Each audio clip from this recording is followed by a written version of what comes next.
বাড়িতে অথবা আমাদের ইন্ডাস্ট্রিতে ইউজ করতে পারি। তো ওভারঅল এই যে ইনভেস্টমেন্টটা আছে, ইনভেস্টমেন্টটা থেকে দেখা যাচ্ছে যে ইউজফুল লাইফ হচ্ছে আমরা 8 বছর ধরে এর কাছ থেকে ইলেকট্রিসিটি জেনারেট করতে পারবো। নর্মালি যদিও আমরা সোলার প্যানেলের ক্ষেত্রে জানি 20 বছর অথবা 25 বছর এক একটা সোলার প্যানেল লাইভ হয়, তো আমরা এখানে আমাদের প্রবলেমের সুবিধার্থে ধরে নিচ্ছি যে এটা 8 বছর কন্টিনিউ করবে।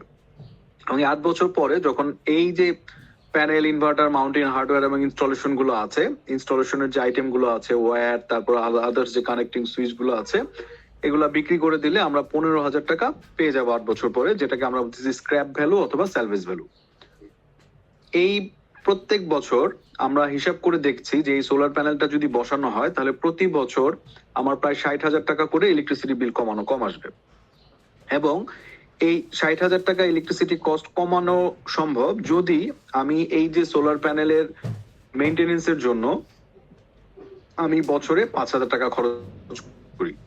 তাহলে যদি আমি হিসাব করি যে 60,000 টাকা খরচ করব, গেইন পাবো। আরেকটা পার্ট যেটা আছে সেখানে বলে দেওয়া আছে যে companies required rate of return অথবা হার্ডল রেট ইজ 10%। তার মানে আমরা যেটা বলছিলাম, আমরা গত ক্লাসে পড়েছি যে আমাদের রেট অফ রিটার্ন অথবা অ্যাকাউন্টিং রেট অফ রিটার্ন যদি 10%-এর উপরে হয় তাহলে সেই প্রজেক্টটাকে আমরা আমাদের প্রজেক্টের জন্য সিলেকশনের জন্য ইউজ করতে পারি। দুইটা পার্ট বলেছিলাম, অ্যাকাউন্টিং রেট অফ রিটার্ন যদি রেট অফ রিটার্ন বা ইন্টারনাল রেট অফ রিটার্নের চাইতে বেশি হয় তাহলে সেই ক্ষেত্রে প্রজেক্টটাকে আমরা অ্যাকসেপ্ট করতে পারি। সো ওভারঅল এই যদি সিনারিও থাকে, এখন আমরা একটু চেক ব্যাক করে দেখবো যে এই প্রজেক্টটার জন্য আমি যে 2.5 লাখ টাকা ইনভেস্ট করব সেই ইনভেস্টমেন্টটা আসলে কতটুকু ফাইন্যান্সিয়ালি ফিজিবল। সো আমরা একটু চেক করে দেখি। ফার্স্টে আমরা যেটা দেখবো, এখানে দেখেন রিটার্ন অন ইনভেস্টমেন্ট অথবা অ্যাকাউন্টিং রেট অফ রিটার্ন। তো অ্যাকাউন্টিং রেট অফ রিটার্ন যদি আমরা করতে চাই, আমরা ফর্মুলাটা জানি, গত ক্লাসে দেখেছি যে অ্যাকাউন্টিং রেট অফ রিটার্ন যে ফর্মুলাটা আছে, ফর্মুলাটা হচ্ছে average annual profit divided by average investment. এই দুইটা পার্সেন্টেজটাকে আমরা বলতেছি হচ্ছে accounting rate of return. So accounting rate of return যদি বলি, তো এই অ্যাকাউন্টিং রেট অফ রিটার্ন বের করার জন্য আমাকে অ্যাভারেজ ইনভেস্টমেন্ট আগে বের করে নিতে হবে এবং অ্যাভারেজ অ্যানুয়াল প্রফিটটা বের করে নিতে হবে। সো আমরা যদি অ্যাভারেজ অ্যানুয়াল প্রফিটটা বের করতে চাই, অ্যাভারেজ অ্যানুয়াল প্রফিট বের করার জন্য প্রথমে আমাকে যেটা করতে হবে যে আমি যে ইনভেস্টমেন্টটা করেছি সেই ইনভেস্টমেন্টের রেসপেক্টে আমি কত টাকা ডেপ্রিসিয়েশন চার্জ করতে চাই।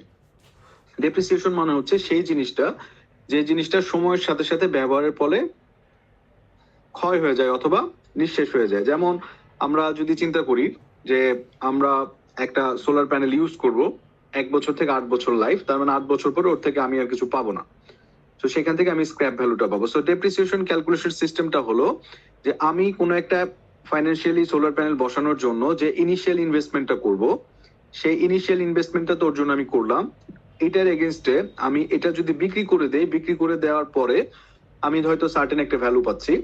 তো তার মানে অ্যাকচুয়ালি নেট ইনভেস্টমেন্টটা কত আমার? নেট ইনভেস্টমেন্ট হলো ইনিশিয়াল ইনভেস্টমেন্ট থেকে স্ক্র্যাপ ভ্যালু বিক্রি করার পরে যেটা থাকবে সেটা হলো আমার নেট ইনভেস্টমেন্ট, এবং আমি এখান থেকে কত বছর ধরে সার্ভিস পাচ্ছি। তাহলে দেখা গেল এখান থেকে আমার নেট ইনভেস্টমেন্ট এবং এখান থেকে কত বছর আমি সার্ভিস পাচ্ছি, তাহলে প্রতি বছর এটার রেসপেক্টে আমি কত টাকা আমার কাছ থেকে খরচ হয়ে যাচ্ছে অথবা যেটা থেকে আমি আসলে ইনভেস্টমেন্টটা লস হয়ে যাচ্ছে। তার মানে নেট ইনভেস্টমেন্টটাকে যদি 8 বছর দেখেন, আমার এখানে নেট ইনভেস্টমেন্ট কত ছিল? 2.5 লক্ষ টাকা। আমরা এখানে বলে দিয়েছিলাম যে আমার এখানে ইনভেস্টমেন্টটা ছিল 2.5 লক্ষ টাকা এবং এইটার যে সেলভেজ ভ্যালু অথবা স্ক্র্যাপ ভ্যালু ছিল 15,000 টাকা। তার মানে নেট ইনভেস্টমেন্টটা হবে আমার এইখানে 2.5 লক্ষ টাকা মাইনাস স্ক্র্যাপ ভ্যালু 15,000 টাকা। আর ইউজফুল লাইফটা আমার বলা ছিল, এখানে দেখেন আমার এখানে ইউজফুল লাইফ বলা ছিল 8 ইয়ার্স। তার মানে এখান থেকে পার ইয়ারের ক্ষেত্রে কত টাকা আমার লস হচ্ছে অথবা ডেপ্রিসিয়েটেড হচ্ছে সেই ভ্যালুটা কিন্তু আমি পেয়ে গেলাম যে 29,375 টাকা করে পার ইয়ার আমার এখান থেকে ডেপ্রিসিয়েটেড হচ্ছে। তার মানে ইনভেস্টমেন্টটা যদি 8 বছর পরে অবসোলেট হয়ে যায় অথবা এটা থেকে আমি কোনো আউটপুট নাই, তার মানে প্রত্যেক বছর এত টাকা করে আমার ডেপ্রিসিয়েটেড হচ্ছে। এখন দেখেন যদি এইটা হয় তাহলে আমি হিসাব করে দেখি যে আমার প্রত্যেক বছর আমি বলছি যে 60,000 টাকা করে ইলেকট্রিসিটি সেভ হচ্ছে, এবং এই 60,000 টাকা ইলেকট্রিসিটি সেভ করার জন্য আমার 5,000 টাকা করে খরচ করতে হচ্ছে।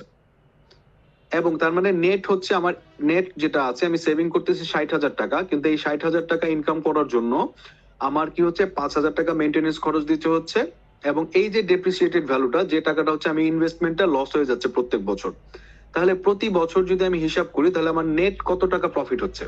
তার মানে এই দুইটা যেহেতু প্রতি বছর আমার খরচ হয়ে যাচ্ছে, তার মানে এই টোটাল ভ্যালুটা থেকে এই দুইটা ভ্যালু যদি আমি বাদ দিই, খরচটাকে বাদ দিই, তাহলে আমার নেট প্রফিট কিন্তু এটা হবে যে আমি বলছি 60,000 টাকা সেভিংস হচ্ছে, 5,000 টাকা মেনটেন্যান্সের খরচ, এবং প্রত্যেক বছর ইনভেস্টমেন্ট থেকে যে টাকাটা আমার লস হচ্ছে, যেহেতু 8 বছর পরে এর থেকে কিছু পাবো না, তার মানে নেট প্রত্যেক বছর আমি 25,000 টাকা করে আমার আসলে ইনকাম হচ্ছে।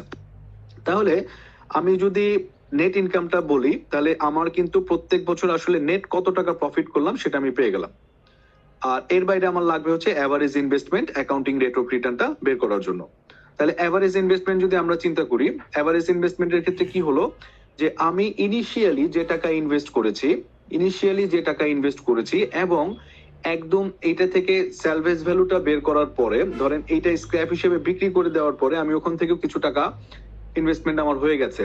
কারণ কি, যে টাকাটা আমি ইনকাম করে ফেলেছি একদম ডে ওয়ানে ইনভেস্ট করেছি, এবং এই টাকাটা কিন্তু আমি আবার অষ্টম ইয়ারে গিয়ে যখন আমি স্ক্র্যাপ হিসেবে বিক্রি করে দিব, সে টাকাটা কিন্তু আমি আবার ইনভেস্ট করব, কারণ আমি তো অলরেডি এটাতে ইউজ টু। তার মানে যে কোনো জিনিসের ইনভেস্টমেন্টের ক্ষেত্রে আমার ইনিশিয়াল ইনভেস্টমেন্ট এবং এটার স্ক্র্যাপ ভ্যালুর সময় বিক্রি করে দেওয়ার পর যে ভ্যালুটা পাবো, যেহেতু দুইটা ভ্যালু যোগ করলে দুইটা থেকে অ্যাভারেজ বের করতে হলে ডেফিনেটলি আমাদের অ্যাভারেজের সূত্র কি জানি, যতগুলো ভ্যালু থাকবে ততগুলো সংখ্যা দিয়ে ভাগ করে দিতে হবে। দ্যাটস ওয়াই, যেহেতু আমার একদম শুরুতে একটা ইনভেস্টমেন্ট ছিল, আমার একটা স্যালভেজ ভ্যালু ছিল, সেক্ষেত্রে এটা আমরা 2 দিয়ে ভাগ করেছি। এবং এই ক্ষেত্রে আমার এই প্রবলেমটার মাঝখানে যদি এমন হতো যে আমি মাঝখানে আরো 2 একবার ইনভেস্ট করেছি, তাহলে কিন্তু প্রত্যেকটা ইনভেস্টমেন্ট এখানে আসতো। যদি মিডলে কোনো ইনভেস্টমেন্ট হতো আরো 2টো, তাহলে টোটাল কিন্তু একটা, দুটা এবং এডিশনাল আরো 2টা ইনভেস্টমেন্ট যদি থাকতো, তাহলে এখানে অ্যাভারেজ করতে হলে আমাকে 4 দিয়ে ভাগ করতে হতো। এটা আপনারা সহজে জানেন যে অ্যাভারেজ কিভাবে বের করতে হয়। সো এই এভারেজ ইনভেস্টমেন্টটা কিন্তু আমি পেয়ে গেলাম। ইনিশিয়াল 2.5 লক্ষ টাকা ইনভেস্ট করেছিলাম, স্ক্র্যাপ ভ্যালু পেয়েছি 15,000 টাকা, এটা থেকে দুইটা আইটেম এর জন্য 2 দিয়ে ভাগ করে আমি দেখা গেল যে আমার এভারেজ ইনভেস্টমেন্ট হয়েছে 1,32,500 টাকা। সো তাহলে অ্যাকাউন্টিং রেট অফ রিটার্ন বের করার জন্য আমার এভারেজ ইনভেস্টমেন্ট দরকার ছিল, আমার অ্যাকাউন্টিং নেট প্রফিটটা দরকার ছিল, আমি দুইটাই পেয়ে গেছি। তাহলে এই ফর্মুলাতে অ্যানুয়াল প্রফিট এবং এভারেজ ইনভেস্টমেন্টটা থেকে আমি খুব দেখা গেল যে আমার অ্যাকাউন্টিং রেট অফ রিটার্ন কিন্তু 19.34% এর মতো আমি পেয়ে গিয়েছি।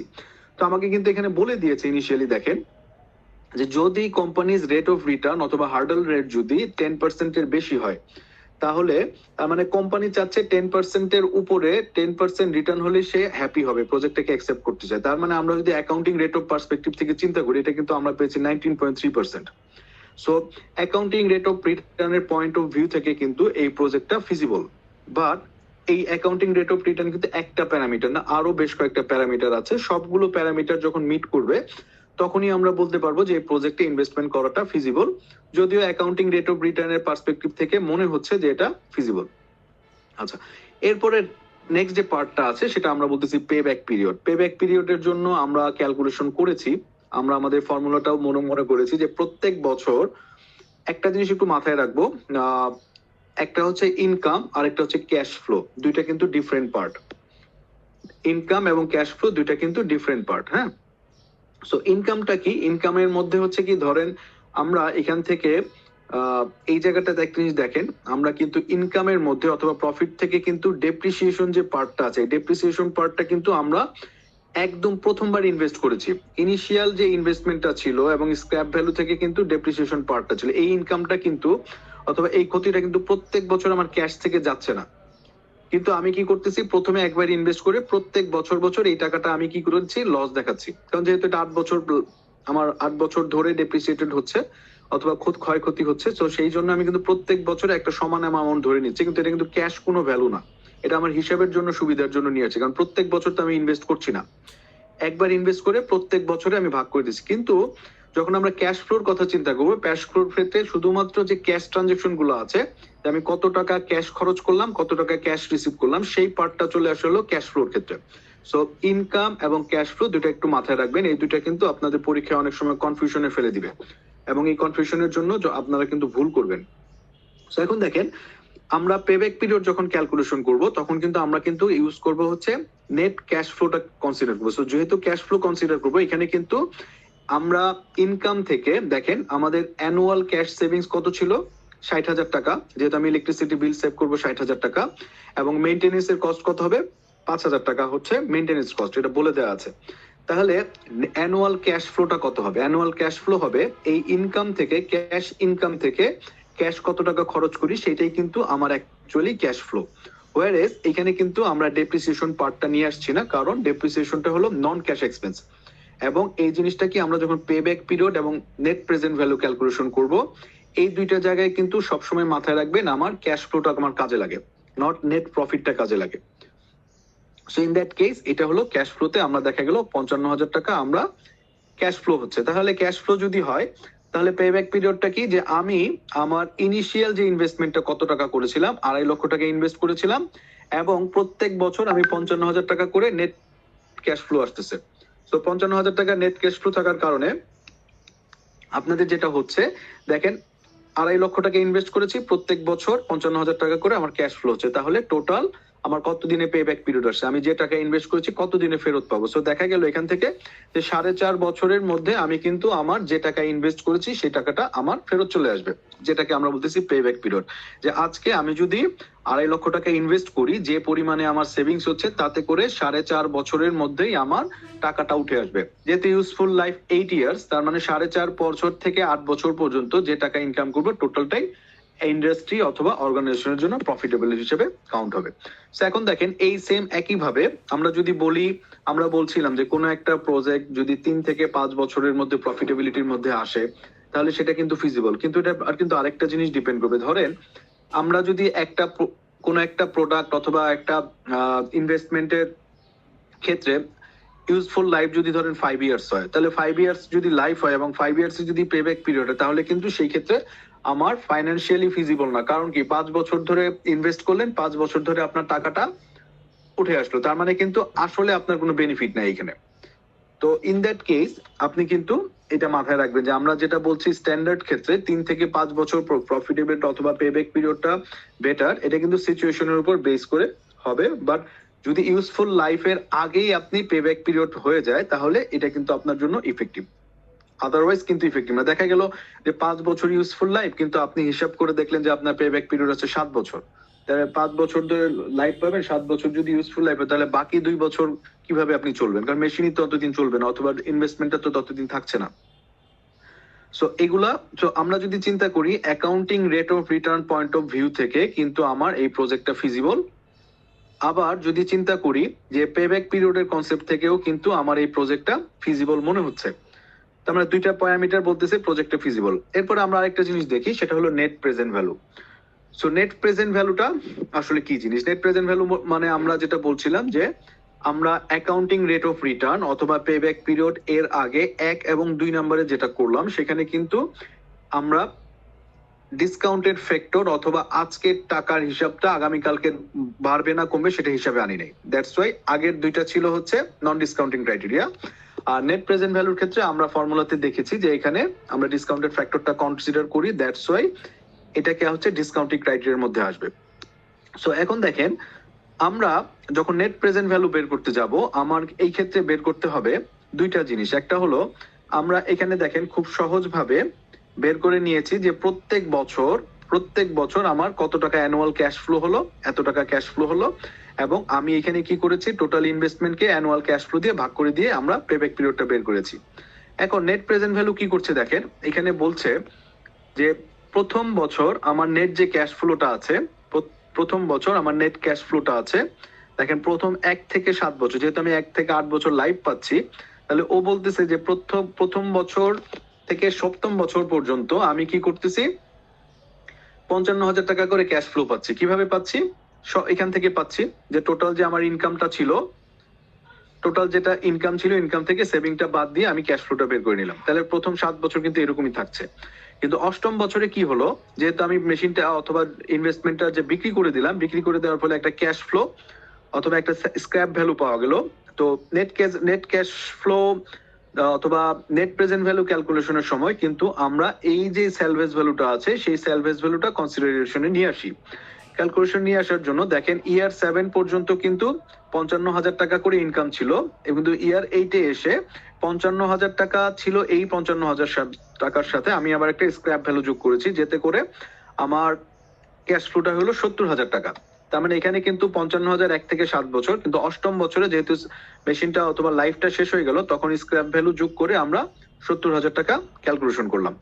এখন দেখেন, তার মানে প্রথম 7 বছর 55,000 টাকা করে আমি ক্যাশ ফ্লো পাবো, অষ্টম বছরে 70,000 টাকা ক্যাশ ফ্লো পাবো। এখন যদি 10% হারে প্রত্যেক বছর আমার টাকার অবমূল্যায়ন হয়, তাহলে এই যে 10% হারে যে ডিসকাউন্টেড ফ্যাক্টর যেটা আছে, সেই ক্ষেত্রে আমরা যেটা করতে পারি, দেখেন, যেহেতু প্রথম থেকে 7 বছর আমার 55,000 টাকা ছিল, তাহলে প্রেজেন্ট ভ্যালু অফ অ্যানুইটি মানে 1 থেকে 7 বছর ধরে যে টাকাটা ইনকাম করব সেটার প্রেজেন্ট ভ্যালুটা আমরা বের করব। আমরা এর আগে যেটা করেছিলাম, যখন প্রেজেন্ট ভ্যালু বের করেছি, আমরা এখানে দেখেন, আমি আপনাদেরকে প্রেজেন্ট ভ্যালুর জন্য আমাদের এইখানে যে ফর্মুলাটা আছে, দেখেন, আমরা গতদিন যে প্র্যাকটিসটা করেছিলাম, এইরকম একটা টেবুলার ফরম্যাটে করে আপনি এখানে প্রথম থেকে 7 বছর পর্যন্ত 55,000 টাকা করে দিবেন, অষ্টম বছরে এসে 70,000 টাকা করে দিবেন আমার হিসাব অনুযায়ী, এবং প্রত্যেক বছর যে 10% করে ডিসকাউন্ট ফ্যাক্টর হচ্ছে, সেই ফ্যাক্টর গুলো এখান থেকে 1 থেকে 8 বছর পর্যন্ত নিয়ে আসবেন, প্রেজেন্ট ভ্যালু যোগ করে জাস্ট অ্যাজ ইট ইজ এরকম টেবিলের মাধ্যমে ফেলে কিন্তু আপনি আপনার নেট প্রেজেন্ট ভ্যালুটা বের করে ফেলতে পারেন। কিন্তু এরকম টেবিলে ফরম্যাট ফেলে যদি করেন, দ্যাটস ফাইন, কোনো সমস্যা নাই, বাট টেবিল ফরম্যাট না করেও আপনি খুব সহজেও এই নেট প্রেজেন্ট ভ্যালুটা বের করতে পারেন। সেই নেট প্রেজেন্ট ভ্যালুটা কিভাবে বের করতে পারেন, এটা যদি আমরা একটু দেখি, এটা যেভাবে করা যায়, দেখেন, এখানে আমরা যেটা বলতেছি যে present value of annuity factor, এটা প্রথম থেকে 7 বছর পর্যন্ত যে কিন্তু সেম ভ্যালু 55,000 টাকা ইনটু, এখানে আমরা একটা টার্ম নিয়ে আসছি, টার্মটার নাম হচ্ছে প্রেজেন্ট ভ্যালু ইন্টারেস্ট ফ্যাক্টর পার অ্যানুইটি, যেটাকে বলতেছি PVIFA। যেহেতু আমার 10% হারে আমি কি করতেছি, ডিসকাউন্টেড করতেছি, তাহলে এই 10% হলো প্রেজেন্ট ভ্যালু ইন্টারেস্ট ফ্যাক্টর পার অ্যানুইটি।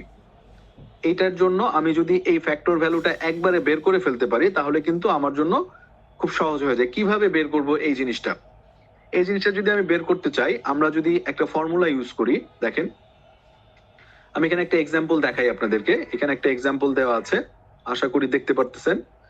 যেমন ধরেন, আমরা এখানে যদি একটা এক্সাম্পল দেখি, যে যদি present value interest factor annuity এই পার্টটা না কনসিডার করি, আমি যদি ম্যানুয়ালি করতে চাই, কিভাবে করা যায়? ধরেন কোন একটা $1 কোন একটা প্রোডাক্টের দাম, এবং এই প্রোডাক্টটার ক্ষেত্রে 5 বছর ধরে অ্যানুইটি হবে, মানে 5 বছর ধরে এর কাছ থেকে আমি ক্যাশ ফ্লো পাবো অথবা ইনকাম জেনারেট করব, এবং এটার ইন্টারেস্ট ফ্যাক্টর হবে 5%। সেই ক্ষেত্রে নর্মাল প্রসিডিউরের ক্ষেত্রে যদি আমি প্রেজেন্ট ভ্যালু বের করতে চাই, প্রেজেন্ট ভ্যালু বের করতে চাইলে ফর্মুলা হচ্ছে $1 যেহেতু আমি ভাগ করেছি, $1 এখান থেকে $1, এবং এই 5% হারে যদি আমি ইন্টারেস্টটা বের করি, যে 5% হারে আমার ডিসকাউন্টেড হবে, তাহলে এইটার ভ্যালুটা হবে 5%, 1.05। তার মানে যেহেতু 5% হারে আসতেছে, তার মানে এটার ফর্মুলাটা হচ্ছে 1.05%। আর এখানে দেখেন ইয়ার হচ্ছে 1, যেহেতু আমার 5 বছর আছে, তার মানে $1 ডিভাইডেড বাই 1.05 ডিভাইডেড বাই 1, এটা হচ্ছে ফার্স্ট ইয়ারের জন্য, এটা সেকেন্ড ইয়ারের জন্য, এটা থার্ড ইয়ারের জন্য, এটা ফোর্থ ইয়ারের জন্য, এটা ফিফথ ইয়ারের জন্য। এখন এই ফর্মুলাটা থেকে আপনি যখন বের করে নিয়ে আসবেন, যে প্রথম বছরের ক্ষেত্রে এখানে 1, দ্বিতীয় বছরের জন্য 2, তৃতীয় বছরের জন্য 3, চতুর্থ বছরের জন্য 4, পঞ্চম বছরের জন্য 5, তাহলে এইখান থেকে প্রেজেন্ট ভ্যালু যদি আপনি বের করে নিতে চান, তাহলে এইখান থেকে ক্যালকুলেশন করে দেখা যাবে, এই সবগুলো যদি আপনি গুণ করেন, তাহলে প্রেজেন্ট ভ্যালু যেটা আছে, প্রেজেন্ট ভ্যালুটা আসতেছে, প্রেজেন্ট ভ্যালুর ক্ষেত্রে আসতেছে 4.3294, এরকম একটা ফ্যাক্টর আসতেছে। ফ্যাক্টরটা কোথা থেকে আসলো? এই জায়গাটা থেকে একটা ফ্যাক্টর আসবে, ঠিক আছে? সো এই যে ফ্যাক্টরটা যদি আপনি হিসাব করেন, তার মানে একটু কমপ্লেক্সিটি হয়ে যাচ্ছে না, ম্যানুয়ালি যদি হিসাব করতে যান। এই জন্য এখানে একটা ফ্যাক্টর ফর্মুলা আসতেছে, যেটাকে আমরা বলতেছিল প্রেজেন্ট ভ্যালু ইন্টারেস্ট ফ্যাক্টর পার অ্যানুইটি ফর্মুলা, যেটাকে হলো যে এই ফর্মুলাটা যদি আপনি ইউজ করেন, এই ফর্মুলাটা ইউজ যদি করেন, ফর্মুলাটা হচ্ছে, সূত্রটা হলো 1 minus 1 plus r to the power minus n divided by r। এটা হলো 1 হচ্ছে স্ট্যান্ডার্ড ফর্মুলা, আর এখানে 1 প্লাস r মানে হচ্ছে কত পার্সেন্ট হারে আপনার ডেপ্রিসিয়েটেড হচ্ছে। যদি এখানে 5% হারে ডেপ্রিসিয়েটেড হয়, তাহলে 5% এর ডেসিমেল ভ্যালু 5% যদি এরকম হয়, তাহলে আমরা এখানে ইউজ করতে পারি 0.05, এবং এখানে যদি 5 বছর ধরে ডেপ্রিসিয়েটেড হয়, তাহলে দেখেন এখানে আমরা বলতে পারি হচ্ছে -5। এখন ডিভাইডেড বাই r মানে হচ্ছে আমার এখানে কত ইন্টারেস্ট ছিল হচ্ছে, যেহেতু আমার 5% হারে ছিল, তার মানে এটাকে আমরা বলতেছি 0.05। তাহলে এই ফর্মুলাটা যদি আপনি ইউজ করেন, তার মানে 1 minus 1 plus r minus to the power minus n divided by r, এই ফর্মুলাটা থেকে যদি আপনি বের করে নেন, দেখা গেল এই জটিল ক্যালকুলেশন থেকে যে অ্যানুইটি ফ্যাক্টরটা পেলেন 4.3294, এই ফর্মুলাটা থেকে আপনি সেম একই ভ্যালুটা পেয়ে যাচ্ছেন। তার মানে আপনার হিসাবটা সহজ হয়ে যাচ্ছে। তো যদি আপনি এই ভ্যালু ম্যানুয়ালি করতে চান, সেই ম্যানুয়ালি টেবুলার ফরম্যাটেও করতে পারেন, যেমন আমরা এখানে যেটা দেখাচ্ছিলাম এই টেবুলার ফরম্যাটেও করতে পারেন বড় করে, অথবা যদি মনে করেন যে না বড় করে না করে আপনি এইরকম একটা ফর্মুলা ইউজ করতে চান সেটাও করতে পারেন, অথবা এইখানে টেবুলার যে পিভিআইএফ এর যে ফর্মুলাটা আছে সেই ফর্মুলাটা ইউজ করতে পারেন। যে কোনো একটা কমপ্লিট করলেই হবে, সবগুলোতে একই রেজাল্টই আসবে। তো এখন আমরা যদি হিসাব করি যে এখন এইখান থেকে আমার যে প্রেজেন্ট ভ্যালু ইন্টারেস্ট ফ্যাক্টর পার অ্যানুইটি আছে, এইখান থেকে দেখা গেল যে 10% হারে আমার যেহেতু 1 থেকে 7 বছর, তার মানে 7 বছরের জন্য আমার অ্যানুইটি ফ্যাক্টরটা আসতেছিল 4.8684, এবং এইটার জন্য আমার ভ্যালুটা আসতেছে দেখেন 2,67,2,67,762 টাকা। এখন অষ্টম বছরে দেখেন আমার ভ্যালুটা কত আসতেছে 70,000। সো এই অষ্টম বছরের জন্য আমার ভ্যালুটা 70,000 টাকা, এবং এখানে পিভিআইএফ এর যেটা আছে 10%, এটার জন্য যেহেতু সিম্পল একটা ভ্যালু, এটার জন্য আমরা ফর্মুলাটা কিন্তু খুব সহজ একটা ফর্মুলাটা ইউজ করতে পারি। দেখেন এইখানে অষ্টম বছরের জন্য আমরা কি ফর্মুলাটা ইউজ করব? অষ্টম বছরের জন্য আমরা যেটা ফর্মুলা ইউজ করতে পারি সেটা হলো, সহজ হিসাব যদি আমরা হিসাব করি তাহলে শুধু অষ্টম বছরের জন্য আমরা যে ফর্মুলাটা ইউজ করতে পারি সেটা হলো, আমরা যদি এই ফর্মুলাটা দেখি এখানে, যে অষ্টম বছরের জন্য শুধুমাত্র যদি আমরা এই ভ্যালুটা নিতে পারি, যে এখানে শুধুমাত্র আমরা 8টা দিয়ে দিব, দেখেন তাহলে কিন্তু আমার ফর্মুলাটাতে আমি ভ্যালুটা পেয়ে যাচ্ছি। এগুলো কিন্তু আর কিছু থাকলো না। অষ্টম বছরের জন্য যেহেতু আমি অল টুগেদার 1 থেকে 7 বছর নিয়ে, শুধুমাত্র অষ্টম বছরের জন্য কিন্তু এইখানে এই ভ্যালুটাই আমার ভ্যালু হিসাবে কাউন্ট করা যায়। তো এইখান থেকে আপনি যদি হিসাব করেন, দেখা গেল যে এইখান থেকে আমার এই ভ্যালুটা আসবে হচ্ছে 0.46। এখন দেখেন শুধুমাত্র অষ্টম বছরের জন্য 1 যেহেতু 5% হারে 1.05 টু দি পাওয়ার 8, তার মানে 0.4667 এরকম একটা ভ্যালু আসবে। তো এখন আমরা যদি হিসাব করি যে আমরা এইটা আলাদা করলাম কেন, আলাদা করার কারণ হলো যেহেতু এই ভ্যালুগুলা 1 থেকে 7 বছর পর্যন্ত ভ্যালুটা 55,000 ছিল, দ্যাটস ওয়াই আমি 1 থেকে 7 বছরটা একটা কমন অ্যানুইটি ফ্যাক্টর নিয়ে আসছি। আর যেহেতু অষ্টম বছরে ভ্যালুটা চেঞ্জ হয়ে গেছে, দ্যাটস ওয়াই এটার জন্য অ্যানুইটি ফ্যাক্টরটা আমি সেপারেটলি বের করে নিয়েছি। এখন 1 থেকে 7 বছর 8 বছর দুইটা যোগ করে আমি কিন্তু টোটাল প্রেজেন্ট ভ্যালুটা পেয়ে গিয়েছি এখানে। তো এখন দেখেন টোটাল যে প্রেজেন্ট ভ্যালুটা আছে, টোটাল যে প্রেজেন্ট ভ্যালুটা আছে এটা কিন্তু আমি প্রেজেন্ট ভ্যালু পেয়েছি। তাহলে নেট প্রেজেন্ট ভ্যালুটা কত হবে?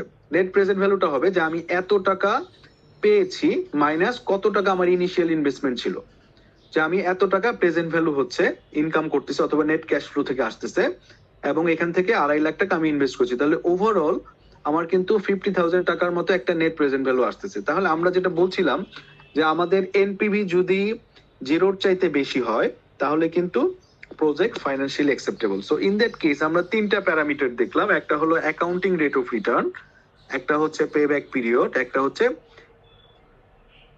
Internal rate net present value. এই 3টা পয়েন্ট অফ ভিউ থেকে আমরা কিন্তু দেখছি যে আমার প্রজেক্টটা কিন্তু ইনভেস্ট করার জন্য ফিজিবল। সো আমরা এখন পর্যন্ত যেটুকু পড়েছি আপনারা কি বুঝতে পেরেছেন? রাজু ইসলাম? জি স্যার। বুঝতে পারছি? জি স্যার। আচ্ছা, that's fine. Raihan? Yes, sir. বুঝতে পারছেন? জি স্যার। Okay, that's fine.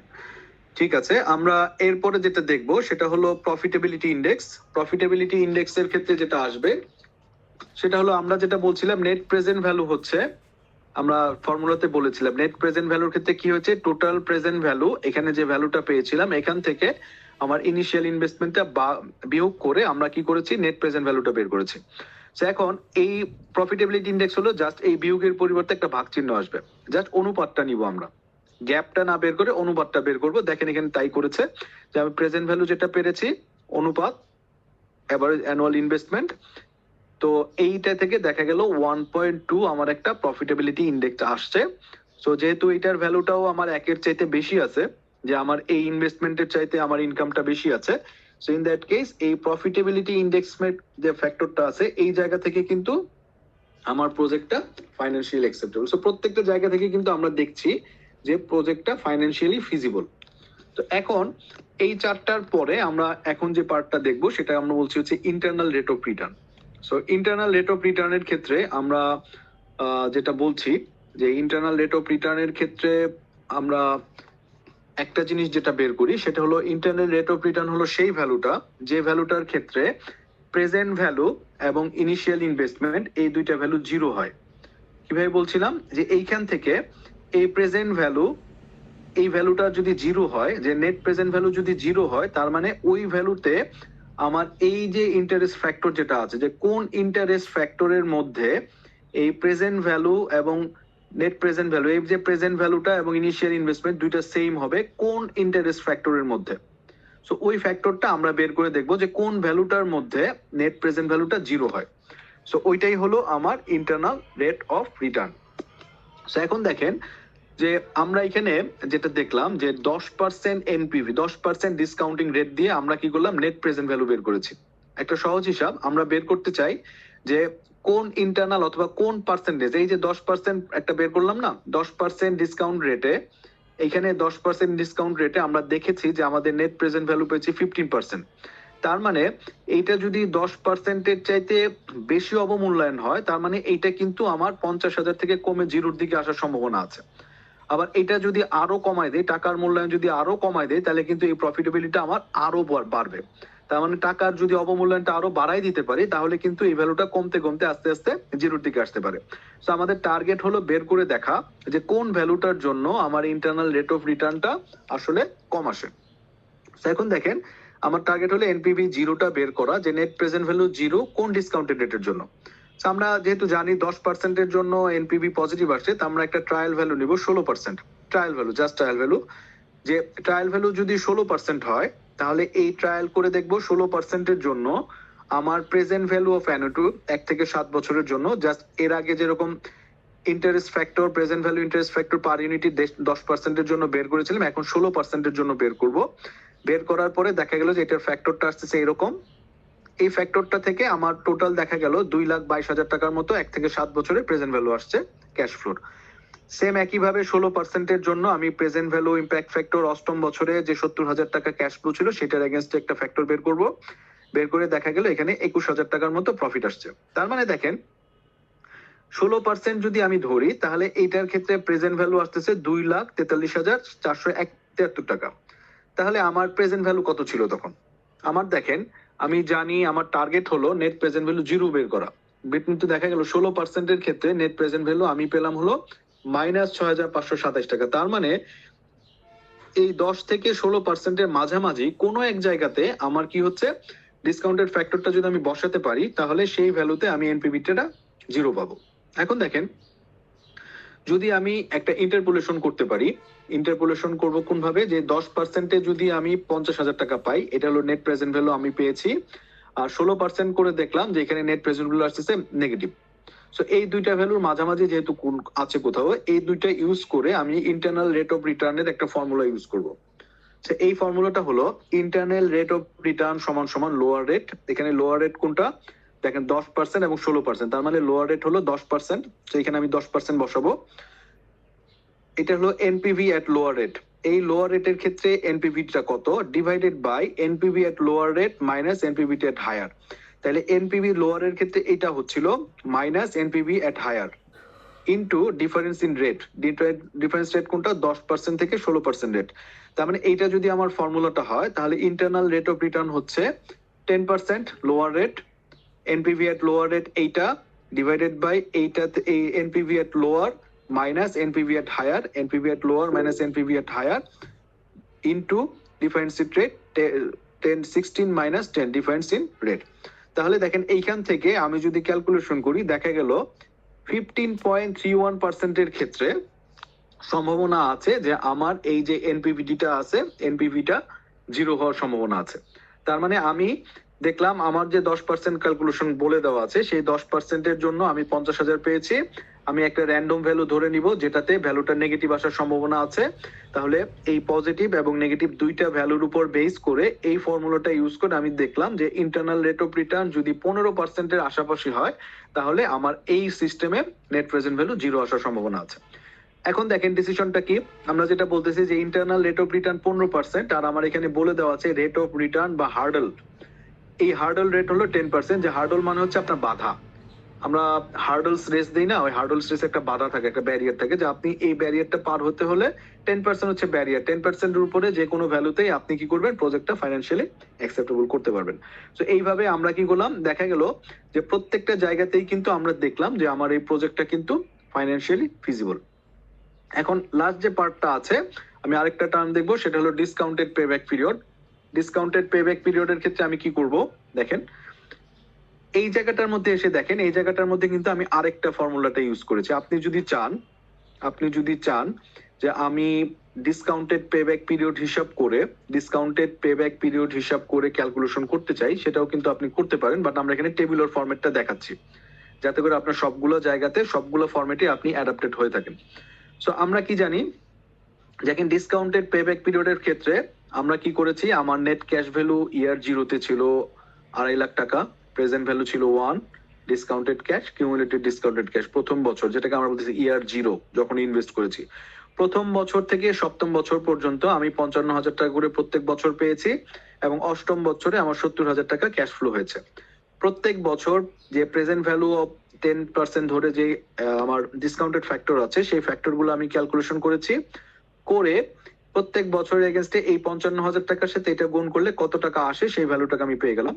এবং এই যে কিউমুলেটিভ ভ্যালুটা আছে এখান থেকে এই পজিটিভ ভ্যালু যোগ করে কিউমুলেটিভ ভ্যালু আনতে আনতে দেখা গেল যে আমার এই কিউমুলেটিভ ভ্যালুটা কত আসতেছে, 50,418 টাকা।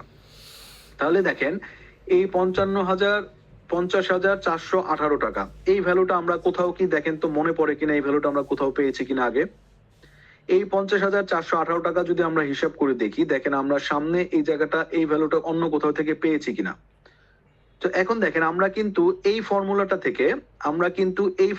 থেকে দেখেন এই ফর্মুলাটা থেকে কিন্তু নেট প্রেজেন্ট ভ্যালু যে ফর্মুলাটা আছে এই ফর্মুলা থেকে কিন্তু 50,418 টাকা পেয়েছি।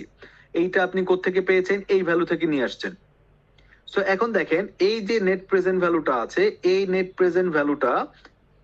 প্রেজেন্ট ভ্যালুটা কিন্তু সেই 50,418 টাকা। তার মানে এটা কিন্তু আরেকটা প্রসিডিউরে দেখানো হয়েছে যে আপনি চাইলে এই টেবুলার ফরম্যাট ইউজ করেও সেম ভ্যালুটা জেনারেট করতে পারেন।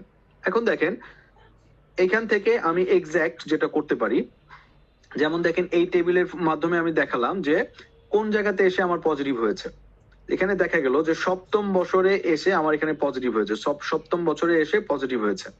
তার মানে সপ্তম বছর যদি আমি হিসাব করতে চাই, তার মানে এখানে আমি যেটা বলতে পারবো যে 6 ইয়ার্স, যেহেতু লাস্ট নেগেটিভ ইয়ার, প্লাস এখান থেকে এই বছর ছিল 10,000 টাকা নেগেটিভ, আর এটা হলো 28,000 টাকা পাওয়ার পরে এই বছর 17,000 টাকা পজিটিভ হয়েছে। তার মানে আমরা এর আগে যে ক্যালকুলেশন গুলো দেখিয়েছি ওখান থেকে দেখানো যায় যে এই 10,000 ডিভাইডেড বাই আপনি এই যে ইনকামটা করেছেন সেটার অনুপাত করলে 0.37 ইয়ার, মানে 6.37 ইয়ারের মধ্যে আমি আমার পেব্যাক পিরিয়ডটা পাচ্ছি।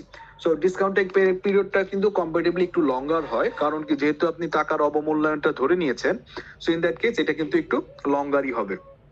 সো এখন দেখেন ওভারঅল যদি আমরা চিন্তা করি, এইখানে 4.55 ইয়ার ছিল রেগুলার পেব্যাক পিরিয়ড, এবং যেহেতু টাকার অবমূল্যায়ন হিসাব করে আমরা 6.37 ইয়ার করছি, কিন্তু স্টিল কিন্তু আমার এই যে লাইফ পিরিয়ড যেটা আছে 8.8 ইয়ার যে লাইফ সেটার মধ্যেই আছে। তো আমরা যদি হিসাব করে দেখি, এখানে আমরা টোটাল 6টা প্যারামিটার দেখলাম। 6টা প্যারামিটারের মধ্যে একটা হচ্ছে অ্যাকাউন্টিং রেট অফ রিটার্ন, একটা হচ্ছে পেব্যাক পিরিয়ড, একটা হচ্ছে নেট প্রেজেন্ট ভ্যালু, তারপরে দেখেছি profitability index, internal rate of return, এবং এরপরে যেটা দেখেছি ডিসকাউন্টেড পেব্যাক পিরিয়ড। প্রত্যেকটা জায়গাতেই কিন্তু আমি একটা পজিটিভ সাইন দেখেছি। তো এখন এই পজিটিভ সাইনের পরে আপনাকে যদি কমেন্ট করতে বলা হয় যে এই পজিটিভ সাইনগুলোর উপরে বেস করে আপনি একটা কমেন্ট করেন যে এই প্রজেক্টটা ফিজিবল অর নট। কোন প্রজেক্টটা? এই যে প্রজেক্টটা যেটা নিয়ে আমরা তখন ধরে আলোচনা করলাম। তার মানে দেখেন আমি যদি বলে দিই এরকম একটা সিনারিতে দেওয়ার পরে আপনাদেরকে বলে দিব যে এই প্রজেক্টটা ফিজিবল অর ফিজিবল না।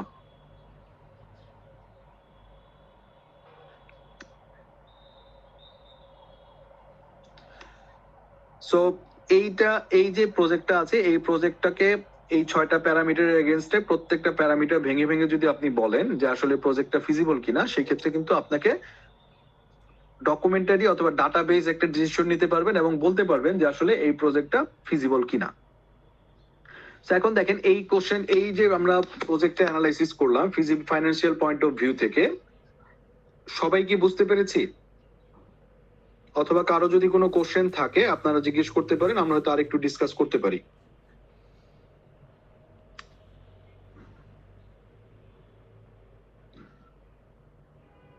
ওকে, যেহেতু কারো কোনো কোশ্চেন নাই আমরা ধরে নিচ্ছি আপনারা সবাই বুঝতে পেরেছেন। আচ্ছা, এরপরে আমরা যেটা করব সেটা হলো আমাদের এই সিমিলার একটা প্রজেক্ট, এইরকমই একটা প্রজেক্ট আমরা আপনাদেরকে একটা অ্যাসাইনমেন্ট হিসেবে দিতে চাই। দেখেন এইটার ক্ষেত্রে যেটা আছে, এইটার ক্ষেত্রে একটা প্রজেক্ট সিনারিও দেয়া আছে। প্রজেক্ট সিনারিওটার উপর বেস করে যেমন একটা ইউটিলিটি কোম্পানি কি করতে চায়, তার ডিস্ট্রিবিউটর নেটওয়ার্কটাকে স্মার্ট সেন্সর দিয়ে ডিজাইন করতে চায়, এবং এতে করে দেখা যাচ্ছে যে তার উদ্দেশ্যটা হলো লোডশেডিংটা কমানো এবং তাদের যে কন্ট্রোলিংটা আছে সেই কন্ট্রোলিংটা বাড়ানো। তার মানে একটা স্মার্ট সেন্সর ইউজ করে তারা তাদের যে আউটেজ টাইমটুকু আছে এবং লাইনের যে মনিটরিংটা আছে, লাইনের মনিটরিংটা বাড়াতে চায়। এই লাইনের মনিটরিং এর জন্য দেখা গেল তার যে ইনিশিয়াল ইনভেস্টমেন্ট যেটা আছে, সেই ইনিশিয়াল ইনভেস্টমেন্ট কত টাকা লাইফ, স্যালভেজ ভ্যালু কত আছে, অ্যানুয়ালি কত টাকা প্রফিট করতে পারবে এবং কত টাকা অ্যানুয়ালি খরচ আছে, এবং এখানে একটা ডিসকাউন্ট রেট অথবা হার্ডলস রেট যেটা আছে সেটা দেয়া আছে। তো এইটার উপর বেস করে যেটা আপনাদেরকে করতে হবে যে এই accounting rate of return, pay back period, net present value, profitability index, internal rate of return এবং ডিসকাউন্টেড পে ব্যাক পিরিয়ড, এই 6টা পয়েন্ট বের করে যেটা করতে হবে যে share your opinion based on above analysis whether the above project is viable or not to invest. প্রজেক্টে কি আমরা ইনভেস্ট করব কি করব না এইটার উপরে ডিসিশন নিতে হবে। আমি আপনাদেরকে এই পিডিএফ ফাইলটা শেয়ার করছি, অ্যাসাইনমেন্টটা। এটা আপনারা আগামী শনিবারের আগে অথবা আগামী শনিবার দিন ক্লাসে এই অ্যাসাইনমেন্টটা আমাদেরকে সিআর দের কাছে জমা দিয়ে দিবেন। সিআর কি আছেন? জি স্যার, আছে স্যার। 2 সেকশনের সিআরই অ্যাসাইনমেন্ট গুলো কালেক্ট করে আগামী নেক্সট শনিবার দিন যেটা আমাদের ক্লাস হবে সেই ক্লাসের মধ্যে আমাদের অ্যাসাইনমেন্টটা জমা দিয়ে দিবেন, ঠিক আছে?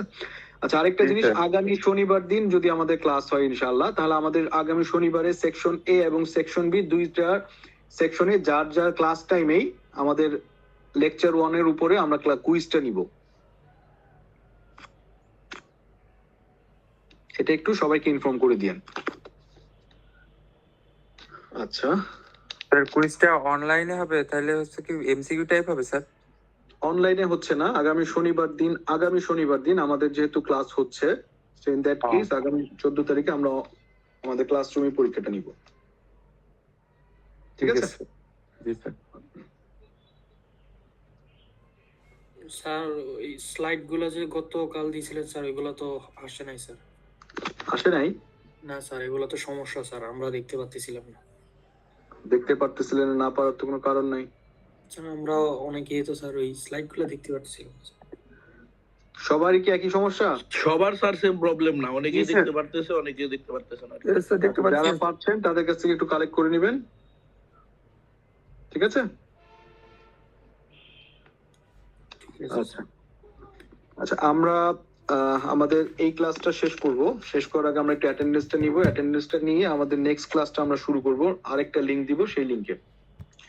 স্যার আমার হচ্ছে গিয়ে স্যার 5 তারিখের ক্লাসে লাস্ট ক্লাসে স্যার ফোনে চার্জ হয়ে গেছিল, প্লাস কারেন্ট ছিল না। তখন আপনাকে বলছিলাম স্যার, বলছিলেন যে হোয়াটসঅ্যাপে দিতে স্যার, দিছিলাম বাট আইডি দিছিলাম বাট আমার আপডেট হয়নি স্যার। আচ্ছা, আপনি যখন ক্লাসে থাকবেন যদি আপনার কারেন্ট চলে যায়, মোবাইলের চার্জ চলে যায়, আমি কিভাবে বুঝবো যে আপনি ক্লাস করেছেন? স্যার ক্লাসে থাকা অবস্থায় বলছিলাম আপনাকে স্যার। হ্যাঁ, তা অবস্থায় বলছেন, কিন্তু আপনি যদি ফুল ক্লাস না করেন, ধরেন 10 মিনিট ক্লাস করে আপনার চার্জ বন্ধ হয়ে গেল, আপনি কি ফুল ক্লাস অ্যাটেন্ড করতে পারবেন? আমি যখন অ্যাটেন্ডেন্স ডাকবো আপনারা যদি না থাকেন, তা আমি তো ধরে নিব আপনারা ক্লাস করেন নাই অথবা মোবাইলটা জাস্ট অ্যাক্টিভ করে রেখে কোথাও ঘুরতে চলে গেছেন। অ্যাটেন্ডেন্স দেওয়ার সময় আপনারা যদি না শুনতে পারেন, এরপর থেকে আমি অ্যাটেন্ডেন্স দিব না, কারণ আপনারা যেটা করেন অ্যাটেন্ডেন্স দিয়ে ঘুরতে চলে যান, জাস্ট অনলাইন থেকে ঘুরতে যান, এরকম খবর আমার কাছে আছে। স্যার ফার্স্ট ক্লাসটা পুরোটা করছিলাম স্যার, সেকেন্ড ক্লাসে স্যার ফোনে চার্জ শেষ হয়ে গেছিল, এই জন্য আর কি স্যার। স্যার আমি 2টা ক্লাসই করেছিলাম, বাট স্যার আমার মাইক্রোফোনটা অন হচ্ছিল না। আমি সাথে সাথে আপনাকে জানিয়েছিলাম, তারপরও স্যার আমার অ্যাটেন্ডেন্সটা এখনো অ্যাড হয়নি। জি, একটু ধৈর্য ধরেন, ওয়েট করেন। আচ্ছা, সেকশনে রোল কল ডাকছি 1030 1030 003 Yes, sir. 4 Present, sir. 5 Yes, sir. 11 Yes, sir. 13 Yes, sir. 13 Yes, sir. 14 Yes, sir. 18 Yes, sir. Sir, 13. 19. Yes, sir. 20 21 21 22 Yes, sir. 23 25 27 Present, sir. 28 Yes, sir. 29 Yes, sir. 30 Present, sir. 31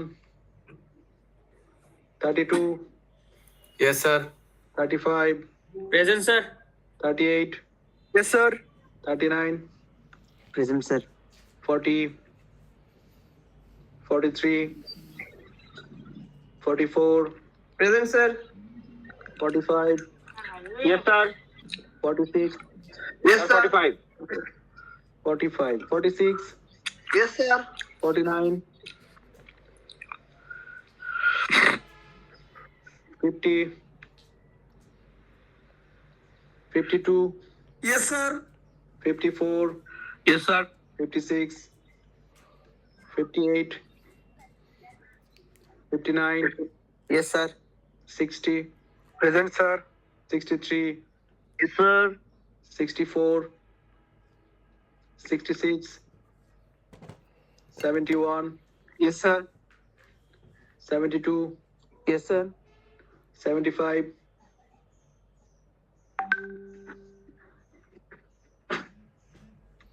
80 Present, sir. 81 82 Yes, sir. 85 90 91 Yes, sir. 95 100 124 255 269 sir 64 আছে sir, ওর কি জানি সমস্যা হচ্ছে, এটা attendance দিতে পারছে না। 64